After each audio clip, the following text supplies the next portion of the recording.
Bienvenue à Yaï pour le suivi annuel des récifs mené dans le cadre du RORC, le réseau d'observation des récifs coralliens de Nouvelle-Calédonie. Le RORC comprend 88 points d'observation en plongée-bouteille ou en apnée répartis autour de la Grande Terre et aux îles Loyauté. Pour étudier le récif, les participants sont formés et encadrés par des scientifiques et appliquent une méthode simple mais rigoureuse pour décrire les fonds sous-marins et inventorier certaines espèces ciblées de poissons et d'invertébrés. Seules des espèces fournissant une indication sur l'état de santé du récif ou son exploitation par l'homme sont prises en compte. Ces données sont essentielles pour permettre une gestion éclairée des récifs coralliens. Aux îles Loyauté, la surveillance est rendue possible grâce au soutien de la province des îles et l'implication des habitants. Les résultats de ces suivis sont ensuite restitués en tribu lors de réunions ou d'événements culturels, auprès des élèves lors d'animations scolaires, ainsi que dans le magazine Construire les loyautés. Place aux images et au résumé de la campagne 2021 de suivi des récifs à Yaï. Cap sur les Pléiades du Nord qui s'étirent à la pointe nord de l'île. Sculptés par l'action de la houle océanique, les récifs de Niue et Niekampu sont entrecoupés de grandes failles très profondes. Caractéristique commune à tous les récifs d'Yaï, les fonds sont constitués d'une dalle corallienne très propre, ce qui la rend favorable à l'installation et à la croissance des coraux. L'action des nombreux herbivores, notamment les perroquets, chirurgiens et oursins, y contribue activement.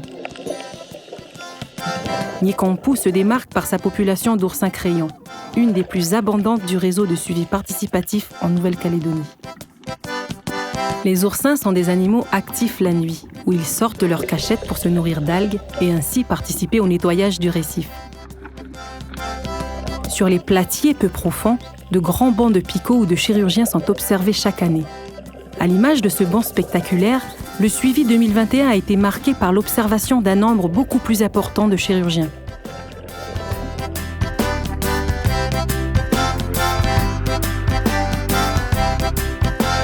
Sur le récif de Fassi, les poissons sont assez nombreux et variés. Barbillons, perroquets de toute taille, dont des perroquets bleus, carangues, poissons papillons. Comme les années précédentes, les invertébrés sont abondants et diversifiés. On y trouve au moins 5 espèces d'holothuries, des animaux indispensables au bon fonctionnement de l'écosystème récifal par leur travail de nettoyage et de triage du sable. Ils contribuent ainsi à une meilleure clarté des eaux, une condition essentielle au bon développement des coraux.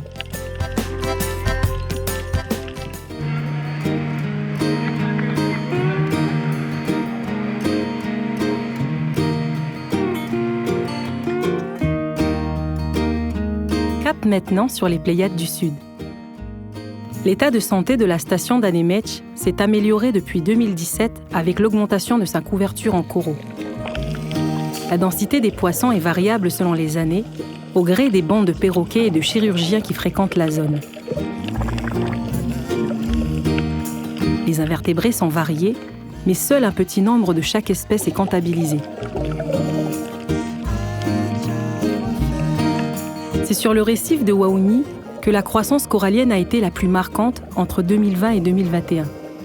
Depuis le démarrage du suivi en 2017, l'augmentation du taux de corail vivant est bien visible à certains endroits. Parmi tous les récifs du RORC suivis en 2021, Waouni fait partie de ceux où les observateurs ont compté le plus de jeunes coraux, signe d'un dynamisme corallien exceptionnel. Un autre signe positif est l'augmentation du nombre de bénitiers, qui a doublé depuis 2017. Ces animaux sont des témoins de la bonne qualité des eaux. Les populations de poissons sont stables et abondantes.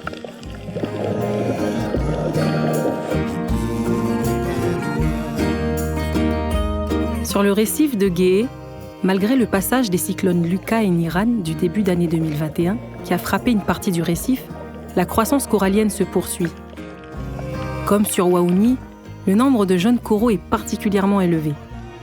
Grâce à des habitats variés et plutôt en bonne santé, ce récif est le refuge d'une multitude d'animaux marins. Invertébrés et poissons y sont abondants, variés et stables sur les 5 dernières années.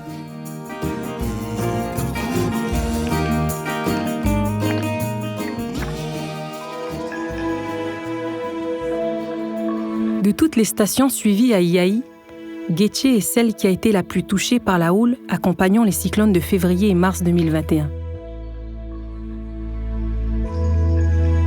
Certaines parties du récif ont été peu endommagées, alors que la zone centrale a été fortement impactée, avec beaucoup de coraux cassés. Cette dégradation restant localisée, elle ne remet pas en cause la bonne vitalité du récif dans son ensemble. Grâce à une belle dynamique corallienne attestée par un nombre important de jeunes coraux, il est toujours en phase de croissance. Les invertébrés y sont variés, les poissons nombreux, et tous sont en augmentation depuis le démarrage du suivi en 2017.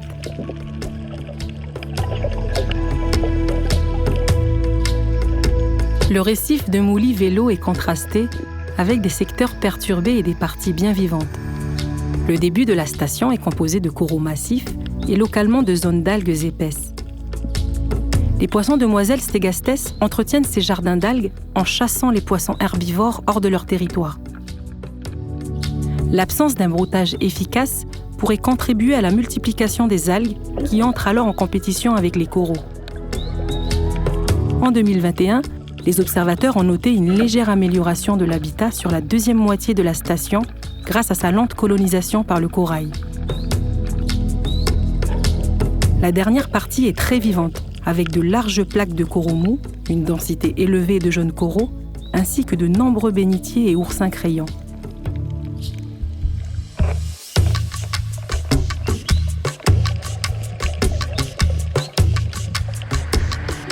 Dans la réserve coutumière de l'Équigne, l'état de santé du récif suivi s'était dégradé entre 2019 et 2020, probablement en raison de leur exposition à l'air et aux UV lors des grandes marées basses de l'hiver 2020.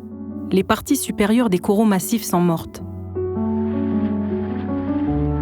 En complément, ce récif est soumis à une accumulation de pression qui tend à dégrader ses coraux. Des poissons demoiselles Stegastes particulièrement gros et nombreux, des maladies, la sédimentation, voire l'ensablement à certains endroits, et la présence d'animaux mangeurs de corail, comme les escargots de Rupella et les étoiles de mer acantastères.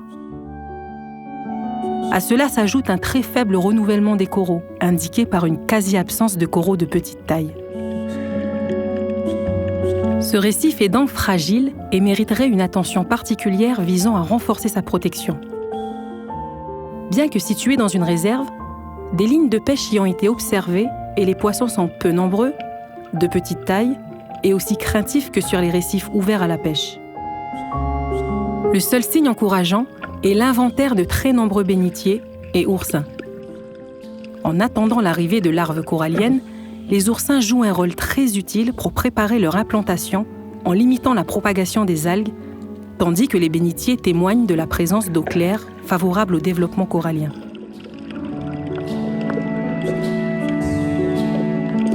En conclusion, depuis le démarrage de leur surveillance en 2017, la majorité des récifs suivis à Yaï Sud et Nord sont en état de santé stable, voire même en amélioration pour Anémech. Grâce à l'implantation de nouveaux coraux, les surfaces coralliennes sont dans l'ensemble en augmentation. Malheureusement, il nous faut aussi mentionner la dégradation du récif de l'Équigne et son état menacé par l'accumulation de diverses pressions. Le passage des cyclones Lucas et Niran en début d'année 2021 a peu impacté ces récifs, hormis localement sur Guétché et Gué. La campagne de suivi 2021 a été menée grâce à la participation de 12 observateurs. Mention spéciale à cette équipe motivée et impliquée année après année grâce au dynamisme insufflé par l'Association pour la sauvegarde de la biodiversité d'Ouvéa, l'ASBO.